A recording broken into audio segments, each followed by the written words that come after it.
Welcome to Lesson 5, Planning a Program Increment. I think you've seen from what we've talked about so far how critical the seminal point of planning is for a program, and how the move from centralized planning to decentralized planning is a key aspect of lean, it's a key aspect of empowerment, and it's a key aspect of being able to make high fidelity, near-term commitments that the people do the work feel good about committing to and can also therefore deliver against. First, let's talk about how we establish the context for PI planning. Just a little bit of front end to give you an idea of what PI planning is and how we do it. Cadence-based PI planning meetings, we talked about cadence at length in Lesson 3, are the pacemaker of the Agile enterprise. This is what we use to really drive our behavior and to drive our business and to drive our solutions forward. Now, this cadence is not the same as your release cadence. That's completely uncoupled, as we'll talk about later, but we can control some things, and we can control the way we plan. Typically, 8 to 12 weeks. 10 weeks is very typical. 8's typical. Like I said, we run 12. We run a quarterly cycle. Many do with 12, and typically a week off for holidays makes those periods. Those are fine, but for many, 12 is a long time. If you're innovating, if you've got a big system that really has tremendous market demand, or maybe it's a bit of a platform in fire, you may find that 12 weeks is too long, and you may want to make it shorter, but that's your call. The framework just says have a cadence, a PI cadence, have development sprints and an occasional innovation and planning sprint, but how you do that is really up to you. It's 2 days. I've seen it shorter. We run about a day and a half, by the way, but we're not a particularly big art. But clearly you want a day and another day behind that so that you have a chance to reflect on the evening of the first day, to make the changes that are necessary, and to really adjust on day 2. And if you think about the ask here, it's only every 8 or 10 weeks, and we're asking that our people can plan together, largely in the regional locations they're in, but face-to-face where absolutely possible. And if not, we're connected via Skype. So we want contemporaneous, simultaneous planning, even if it's not fully face-to-face. We want people to be there when they can. So if you think about the fact that you do need your people to talk to each other, if you've arranged a system that says, we've designed a system where the people that build systems can't talk to each other, well, think about the following, that basic premise. So we want to create an environment where it is possible for people to meet their coworkers and form a personal relationship and a bond with them, and recognize that we may be on different platforms. I may be on a COBOL mainframe. I may be a web dev. I may be in China. I may be in Serbia. I may be in the UK. We're all working for the same common mission. Product management, as we mentioned, they own the feature priorities because they own the backlog. So product management is the content authority for this meeting. The development teams, they own story level planning and the high level estimates for the work. Architects, engineering, and UX folks work as intermediaries to provide certain amount of governance, guidance, maybe interfaces, and help manage dependencies amongst the various components. So that's a brief overview, and we talked about this picture before. That's an art that has about 175 people, 3 or 4 geographic locations, one in Europe, one in the US, and one in India. I attended just as a guest their 9th PI planning session. It was amazing. It went on like clockwork. They spent a couple hours up front getting briefed on the current business context, and then they literally jumped out of their seats and went to work doing their planning. Let's see what that looks like. So what is the process? All right, the process is as follows. The input is vision and top 10 features. The output is team and program PI objectives and a program board. Okay, what do those words mean? It means that we bring our backlog in, okay? And top 10, is it only 10? Could it be 11? Could it be 6? You tell me. It's the top list of features. Typically, these systems fall into kind of a normalization pattern where we're in a single PI, accomplishing 3, 5, or 7 features is a pretty big deal. So depending upon the level of abstraction that you write your features at, 10 might actually be a lot, or if they're really small, it might be too few. So we throw it in this black box. We throw it into this machine here. It's not a black box, it's an opaque box, it's a white box. We do our planning and we come out with a result. And the result consists of 2 primary artifacts.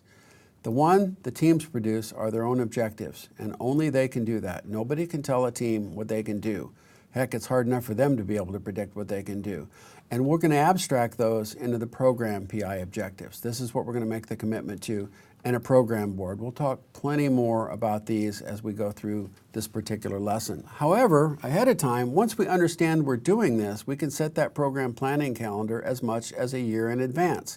And we can set up the sprint cycles as well. So everybody knows that, this sprint starts on Wednesday. So you have different expectations for PI 7 Sprint 3 than you had for PI 1 Sprint 3. It's really a pretty simple kind of numbering system to allow you to organize your thinking around planning. The meetings are on there. Demos, inspect and adapt workshops is all pre-scheduled. So you might say, well, how would we know we have time for planning? You build it in. We build it right into the innovation and planning sprint, as we'll see. Are we going to take time to inspect and adapt? Only if you plan for it. It's only a few hours every 10 weeks. Gosh, are we really going to get our people together to do problem solving a few hours every 10 weeks? Doesn't that sound like a little rather than a lot? Well, I think maybe it does. So this program level calendar makes routine that which can be routine. Planning, system demos, solution demos, inspect and adapt workshops. That's the basic cadence, the basic heartbeats, the basic ceremonies that keep us performing well in the market. We can also use that to drive the team level calendar.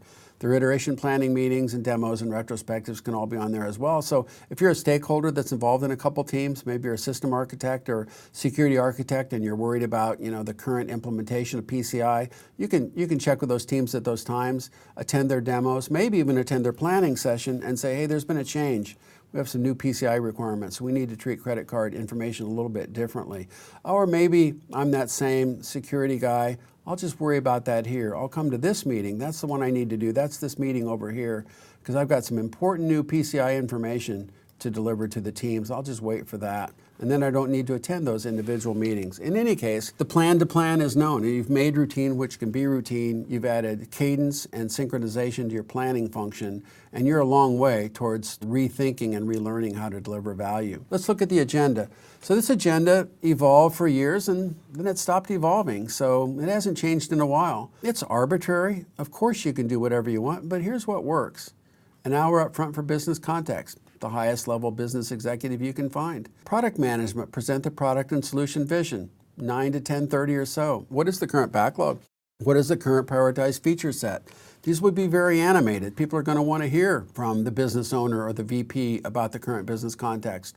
They're going to hear from the product and solution managers about the system we're trying to build. They're going to be interested in what is the architecture vision and maybe development practices. Maybe you want to move to Hudson for enhanced continuous integration in your Java environment. Teams are going to want to know about that. They're going to talk about that. They're going to understand what common frameworks they're deploying and what the architectural evolution looks like. Next, we're going to set the context for planning and have a quick lunch, and we'll describe that further. But this is the role of the release train engineer, that key super scrum master that we described. He's going to explain the planning process for others.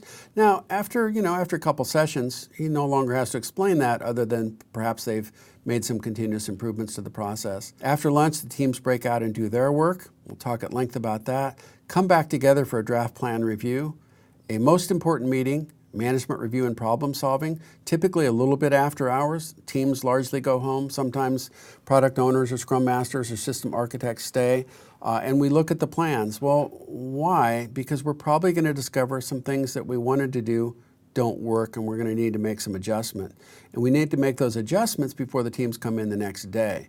So first hour of the next day is, what did we learn? I've never been at a session where there wasn't a lot learned and been communicated. Break out again, get to the final review. Now we've had a chance to plan, right? Have a quick review, get some feedback, fast feedback on our plan, and go back to planning again, maybe a couple more hours, and then final plan review. So in this process, we'll present the final plans and risks and impediments and get to the point where we're able to address the program risks. We'll talk at length about how to do that and get to a confidence vote, get an understanding that we're good to go or we're not on this particular PI. At that point, it didn't take a full 2 days. You could rework the plan if necessary. That's one of the reasons that we reserve the time. I've probably seen maybe 1 out of 4, maybe 1 out of 3 required significant rework. I saw one case in my entire career where they had to stay an extra day because the plan didn't make sense. We got to the point of confidence vote right here and we got all 2s. Okay, well, darn, something was wrong with our planning process, or maybe we're significantly overscoped. We rework those plans, and then we move to the planning retrospective, and with any luck at all, we'll be done at maybe 2 or 3 o'clock on that second day. And if necessary, 1 or 2 teams continue to plan, or maybe everybody does. That's why we want to have the full 2 days set aside. That's an overview of the agenda.